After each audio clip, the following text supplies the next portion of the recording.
Hello, strategists, generals and soldiers of the Second World War. Welcome back to Panzer Corps Gold and Playing Hardball. So we have successfully completed the last mission of the Great Campaign in the East, 1942, which means that we can continue now with other theaters of this war. Well, and you have to know this is all, these were all single DLCs that have been or had been published with the game. And I wanted to try this one here. Well, I started it. However, our units as well as our prestige will be significantly impacted by this. So we'll just do this in a role-playing way. We just assume, because I don't want to lose all the nice units that we accomplished through all these 4 campaigns that we already successfully went through. So we are just considering ourselves being called upon to the West, for a special situation. As they say here, a special Wehrmacht task force is formed to respond to increasing raids and attacks from the Western Allies. While our units remain in the East, which is of course in a way also more efficient. Why ship all the units around, thousands of soldiers and thousands of tons of equipment when everything is stretched thin anyway, and the German Wehrmacht has huge troubles with their fuel supplies. So instead, High Command has called upon us personally to come here to the west, to France, where we have to command the troops. So you can play this campaign using your core force. No, we are not doing it. We are not messing up our guys. So here, March 28th, 1942. Congratulations on your new command, Herr General. I am certain that you will perform your duties and lead your men with the utmost ability. As your Generalfeldmarschall, I will keep you informed of your objectives and share intelligence with you as it becomes available during these briefings. Speaking of which, shall we begin your briefing now? I must say, I was somewhat confused by your transfer orders, but if you truly have arrived here from the Eastern Front, I'm certain that your hand-picked veterans will serve you well. If you began this campaign with the force imported, that's not happening. We just took a couple of men, like a few hundreds with us for our personal security as well, and also, to bring some experience. Some more experience to the forces we will find here in the West. Now then, as the war in the East and Africa continues, not all has been quiet here in the West. A nice reference, right? All quiet on the Western Front. In the past, numerous probing attacks from British commandos have caused some irritating damage. While this is of no great concern, it is obvious that these attacks will only continue to grow in size and scope, and so they must be addressed. This is where you come in. As the commanding officer of our secret task force, it falls upon you to respond to and eliminate the threat posed by these commando raids. As the ongoing war on other fronts is already placing heavy demand on Germany's industry, however, the supply of equipment you may receive may be of somewhat a second-hand nature. Even so, you must strive to do your best with the cards you've been dealt. Your first task is to defend the French port of St. Nazaire. Double agents have leaked intelligence pointing to a major enemy operation aimed at St. Nazaire, and we need you to stop it. Your objectives are to protect the Normandy dock and all docked U-boats within the harbor. Good luck, Herr General. I trust you will fulfill your duty brilliantly. So, let's proceed with this one. Oh, the British are coming and are attacking us. British bomber raids. Oh, they are killing the poor and in this area outnumbered Wehrmacht units. What are these guys? Wehr Reserve. So they are not our top notch. So, what's going on there?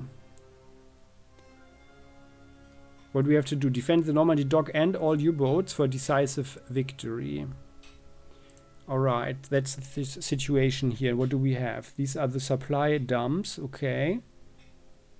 And they come Atherson, Tynedale, okay, with destroyers. Yeah.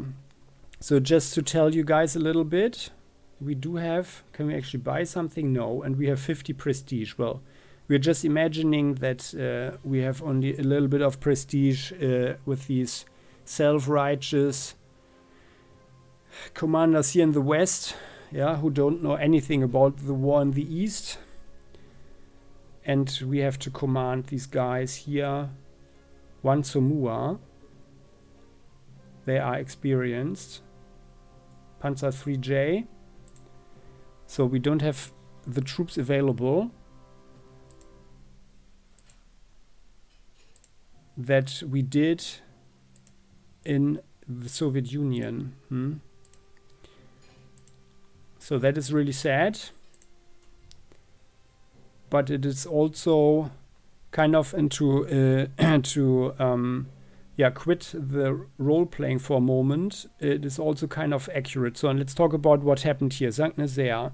This has been called the greatest raid actually by the British forces.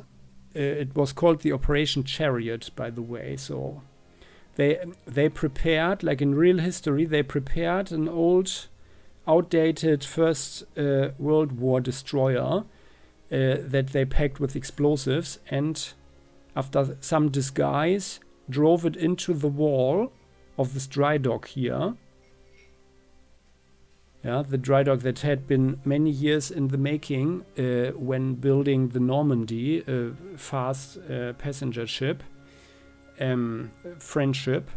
And well, in real history, the British actually pulled off this operation.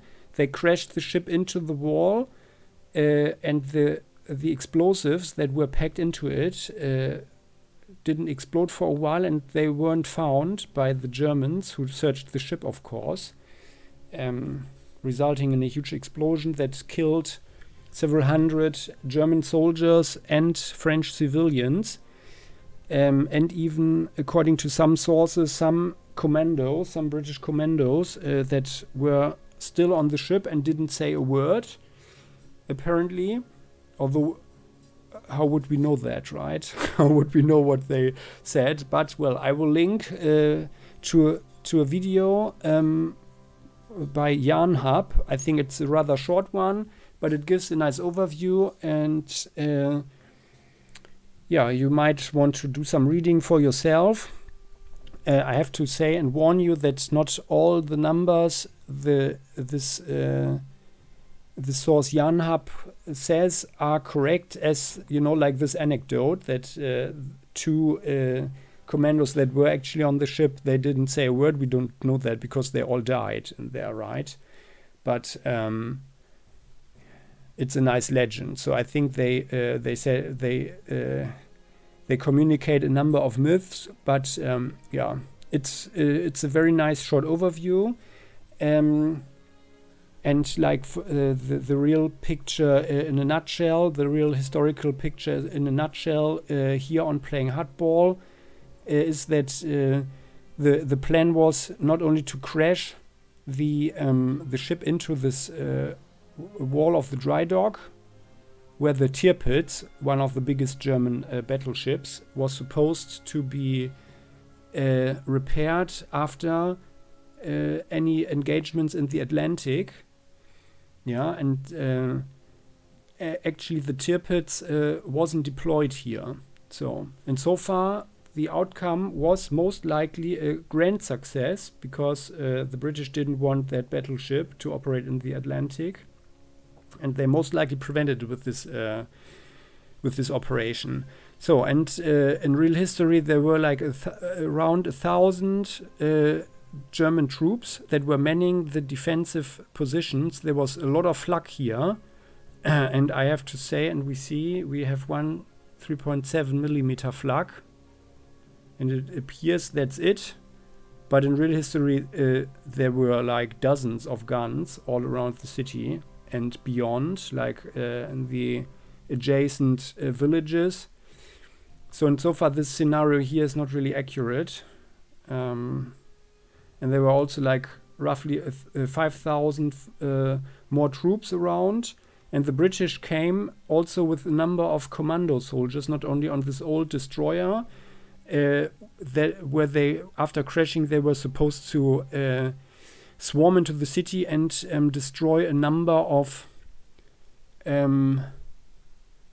positions, like, for example, these dry docks here, or like the supply dumps and other stuff, like strategic positions. But they had also a number of little smaller wooden ships with them that were also supposed to carry commandos into the city. And they managed to actually disguise themselves, firstly, as a minesweeper, if I recall correctly. And the whole formation as U-boat hunters.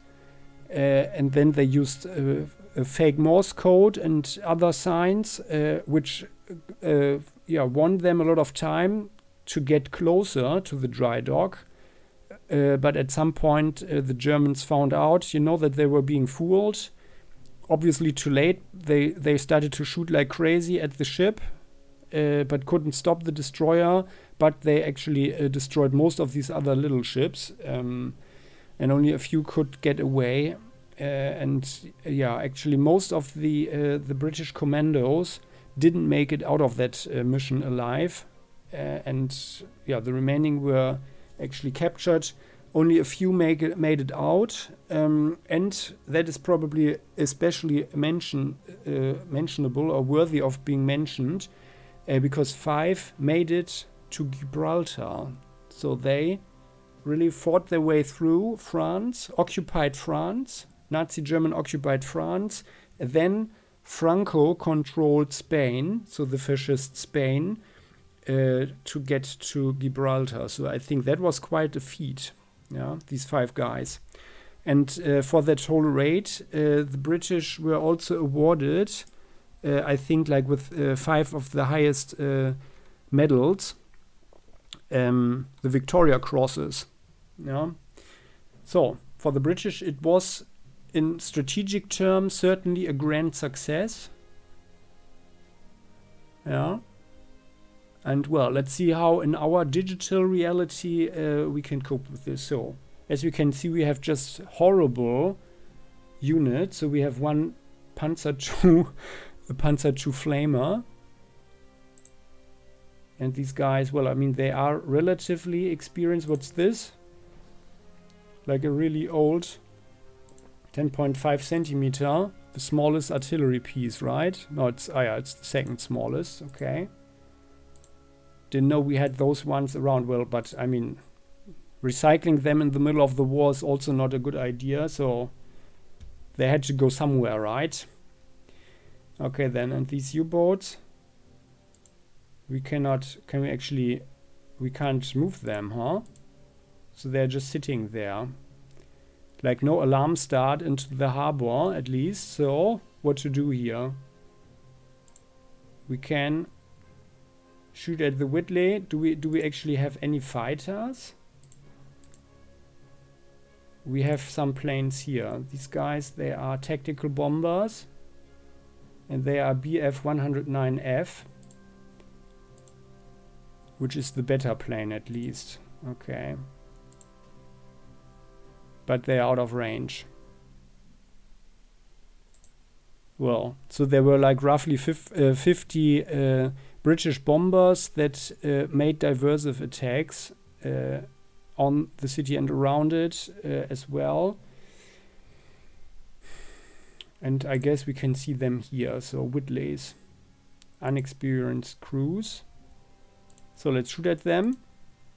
No. You guys shoot at them from your position. Well, that was just awesome. Only half of what you were supposed to destroy. You guys can't shoot anything.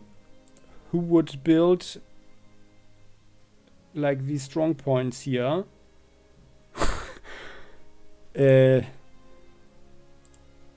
That can't shoot really at ships, right?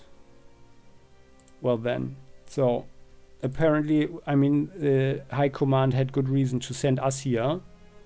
And you guys, Gradschützen, well then.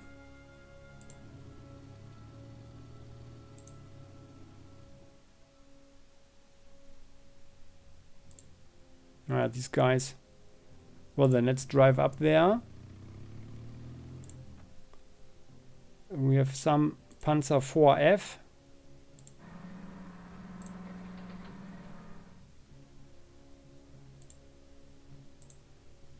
Some old Samoas. Old French tanks. Let's do an überschlagener Einsatz. What is this? A SIG 33-2. That is, on the other hand, that is rather interesting. But yeah, that is something, I guess we robbed it somewhere, right? So we can't build it ourselves in Germany. There is one.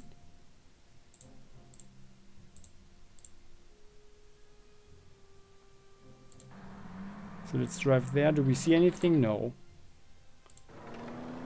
Let's go there. We do have some Fallschirmjäger here, whatever they are doing there. And maybe we should actually get them in the air to have them quicker over here. Well, we will see a Nebelwerfer in action,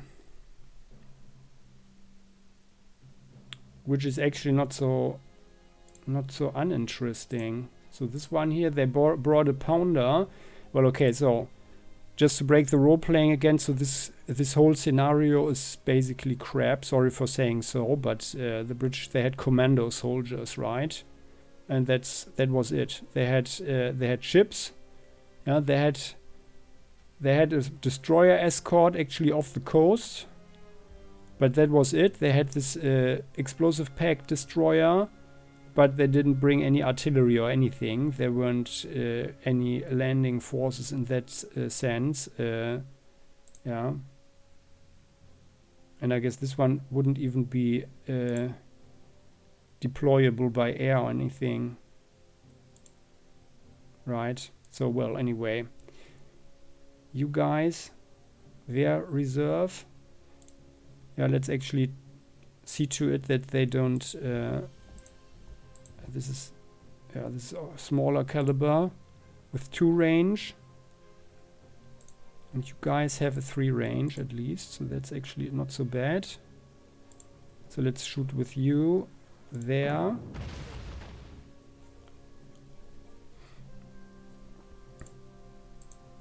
Maybe we can actually, yep, push them back. That was bad. British regular infantry, by the way. So these guys, they are all regular infantry. But now the flame tanks can go here. Oh yeah, what's that? A Vickers MK6, a small tank. Well, this looks like it could be air deployable actually. Now let's destroy the artillery.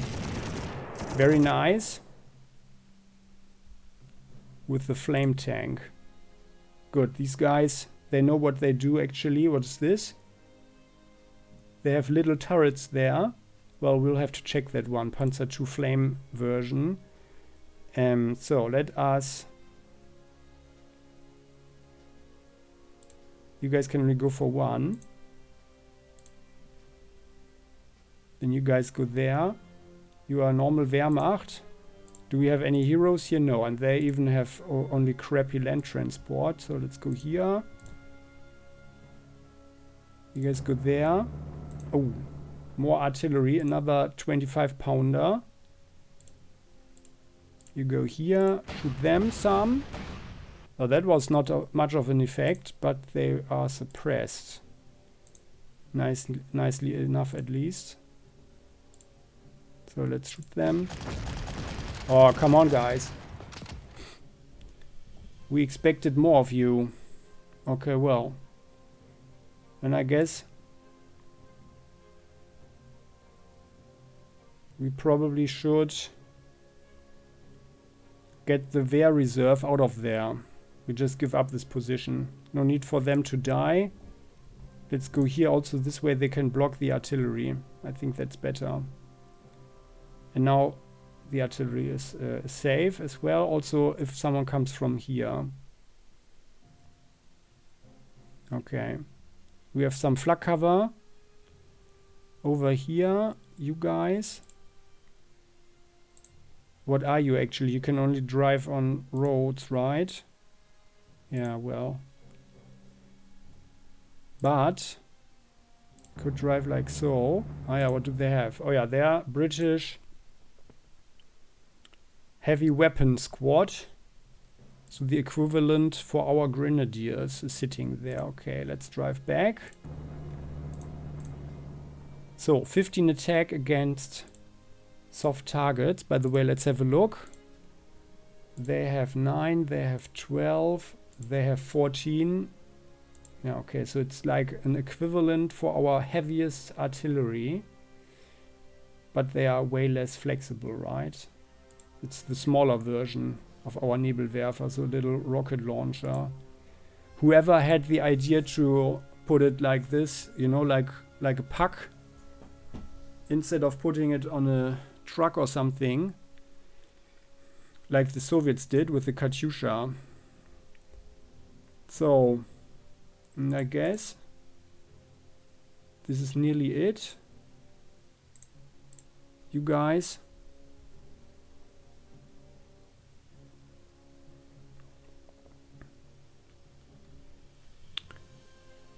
Well, I mean, we could check out what's going on here. Let's do that.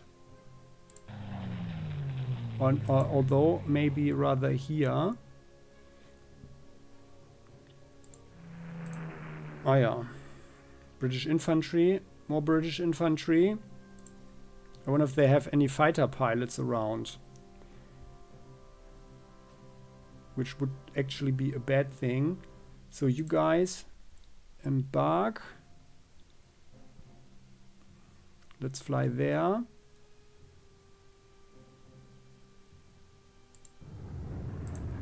And actually we can already disembark here next turn, and then we attack them from two sides. Then we can also shoot with the artillery. Okay, and that's it. And we can't buy anything else. Oh, that's actually a pretty bad situation here. So you guys, you are not shooting. Just hold out. There's no one and nothing here. Well then. Okay. So let's see what they do. And there's nothing here, yeah. Right, you guys can't move, can't do anything.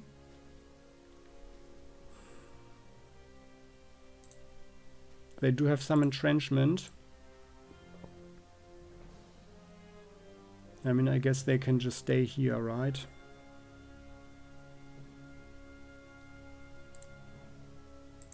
The fort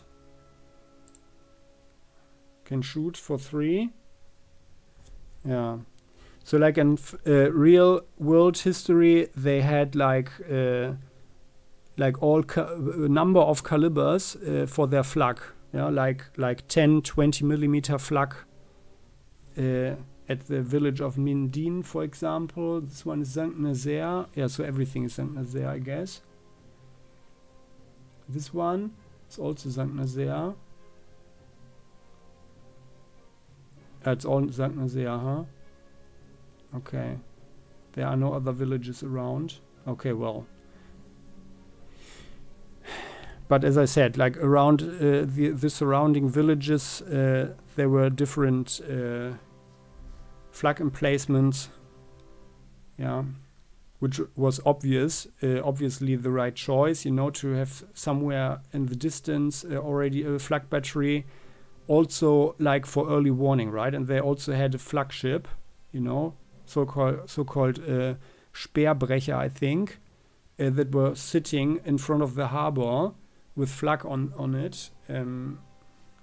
So we don't see anything of that here, which is kind of a little bit disappointing, but whatever. So let's see what the British do here? It is March 28th. What there? Oh, they are even nearly destroying this one, huh? Well,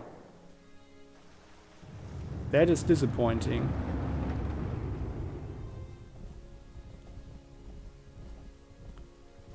That is quite disappointing. So, and we have really bad units here. But we just made a nice tank trap for the Vickers. That will be nice. So, but how things develop further, my dear fellow strategists. These guys just flew into the flak zone, which was not very wise of them. But what happens next, we will see in the next episode. So, until then, I hope you enjoyed this one, found it informative. Yeah, as I said, I will put this link to this video down in the comment section, like for a very short summary of the mission of the Operation Chariot.